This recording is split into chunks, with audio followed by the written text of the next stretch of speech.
Hey ladies, so I have seen recently an uptake in almost like a pandemic in the birthing world. And what I'm seeing is I'm seeing a lot of women that like don't believe in themselves and don't like fully understand their power and don't really understand their bodies. And they've never really have had somebody that like comes alongside of them and really like teaches them and talks to them and helps them understand what they're feeling and what they're going through. And what I've seen in my last 15 years as a birth doula is that myself and the birth community has not done a very good job of preparing people for birth. And I understand that there's really no good way to prepare somebody for birth, but I tell my clients all the time, you can take all of the birth classes, you can read all of the birth books, and like when you go into labor, all of that goes away and you enter this like animalistic side of you that like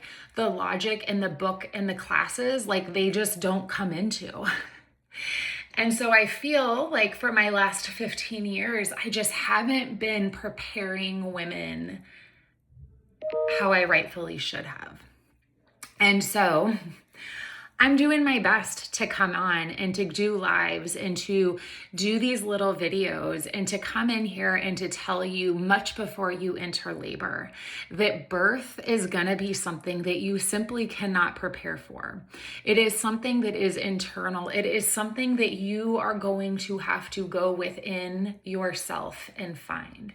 And the closest thing that I have been able to find in my life that can equate to birth is orgasm. And I know it's a touchy subject and nobody wants to hear me talking about it, but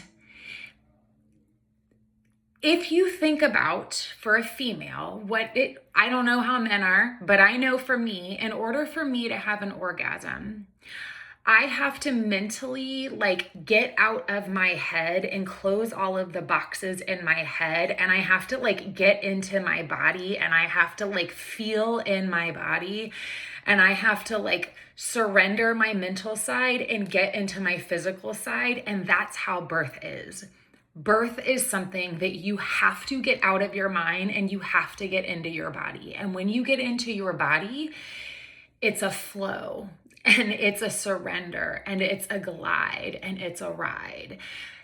And it's nothing that we can prepare you for because how your experience will be, none of us know. And how long it will be or how short it will be or anything about how it will play out, zero knowledge of how that's going to go for you. Zero. We just can't predict it. But what I know for sure is that everybody goes through the same process. Everybody has to come to this place of surrender. And the quicker we understand and the earlier in labor that we can find that place, that we can find that rhythm, that we can trust our bodies and that we can just like go into the flow, the better for us. The more we get out of our heads and the more we get into touch here, the more we stop paying attention to what's happening around us and we really go to that internal place, the easier, the smoother, the better birth glides. So if your birthing room is a party and it's a place of a lot of talking and conversation, you're probably not getting into that meditative space that you need to be into. So just think about it. View birth as something different. Get ready for something new, different, something that is going to rock your world that you could never fully be prepared for, but do not be afraid of it. This is your power. Step into it.